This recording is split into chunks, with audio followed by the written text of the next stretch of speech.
আরও একটা নতুন ভিডিও মাঝে তোমাদের মাঝে নিয়ে চলে আসলাম।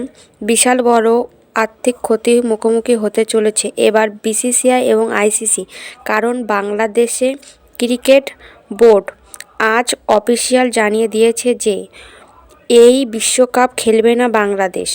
আইসিসি তাদের 24 ঘন্টা ভাবনার জন্য টাইম দিয়েছিল যে তোমরা আবার একবার ভাবনা চিন্তা করো যে তোমরা আসবে কি না ভারতে বিশ্বকাপ খেলতে।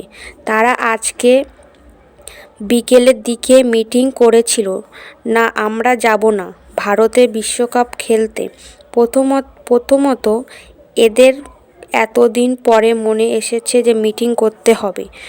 2 নম্বর, প্লেয়ারদের নিয়ে মিটিং কিছু চেঞ্জই হয়নি, সব সেমই আছে। না যে আমাদের সিকিউরিটি বেশি লাগবে কি আমাদের লেভেল বেশি লাগবে কি এবার লাস্ট যাব বা অন্যবারে যাব না, টাইমের একবার লাস্ট করে তো দেখবে বা তোমরা ইডেন গার্ডেনে বাদ দিয়ে ভারতের অন্য কোনো জায়গায় গ্রাউন্ডে খেলানোর কথা।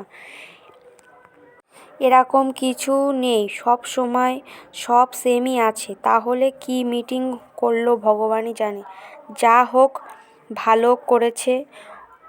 অলমোস্ট কাম স্ক্রিং আইসিসি খুব তাড়াতাড়ি অ্যানাউন্স করতে চলেছে যে, কারণ তার এরপর আমি কিছু দেখতে পাচ্ছি না। এরা তো বলছে আইসিসি এবার লসে খেতে চলেছে, কারণ পুরো বাংলাদেশ বয়কট করেছে, কেউ দেখবে না। কিন্তু কথাটা হলো লস তাহলে বিসিসিআই আইসিসি হবে তো, আর কারোর হবে না তো। দেখা যাক, আর কারোর না হলেই ভালো হয়। ও তোমাদের ভিডিওটা কেমন লেগেছে অবশ্যই কমেন্টে জানা যাবে, ও তোমাদের মতামত কি অবশ্যই কমেন্টে জানিয়ে যাবে। ও আমার ইউটিউব চ্যানেল সবাই সাবস্ক্রাইব করো, নতুন খেলার আপডেট পেতে আমার ইউটিউব চ্যানেল সবাই সাবস্ক্রাইব করো, লাইক করো। অসংখ্য ধন্যবাদ সবাই ভিডিওটা দেখার জন্য।